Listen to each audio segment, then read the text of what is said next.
The story so far.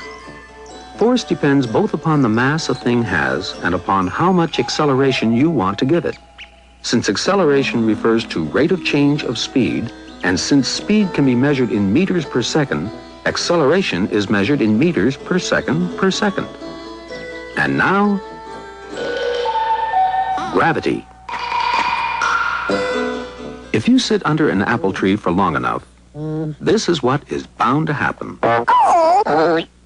Which is very odd when you come to think of it, since we know that things like to keep on doing what they're already doing because of inertia, because they're lazy.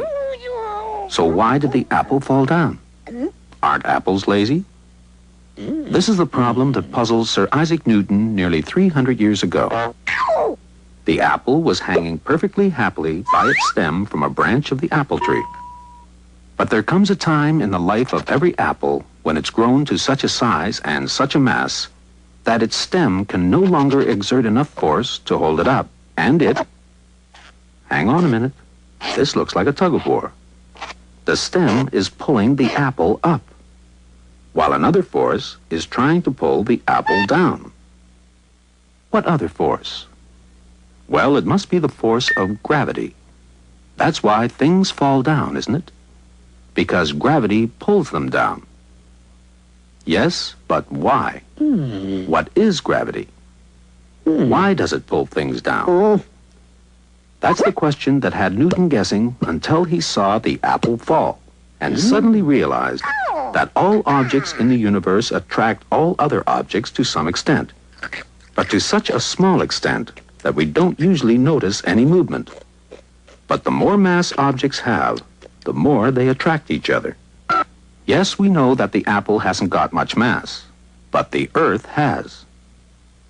Such a huge amount of mass, in fact, that its gravitational force is enough to attract every single thing that comes anywhere near it, from apples to acrobats, and from oil paintings to green bottles hanging on the wall.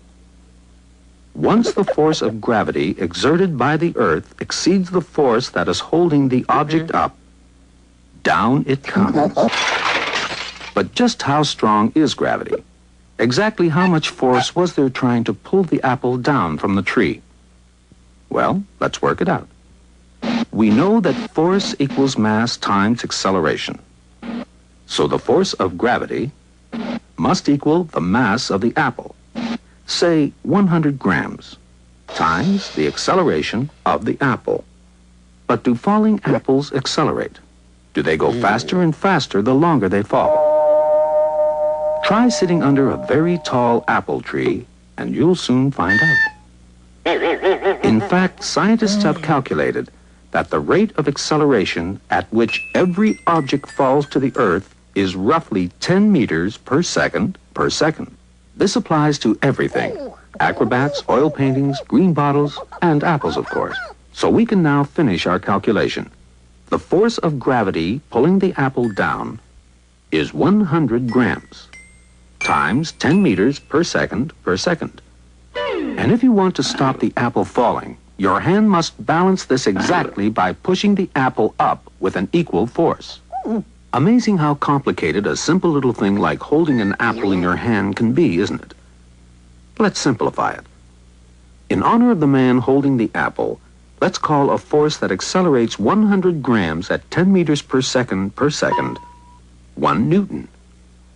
So that everyone will know that the force of gravity acting on the average apple is exactly 1 Newton. Conversely, that the force needed to hold up the average apple is also exactly 1 Newton. This makes life simpler, and it also shows you that 1 Newton really isn't very much.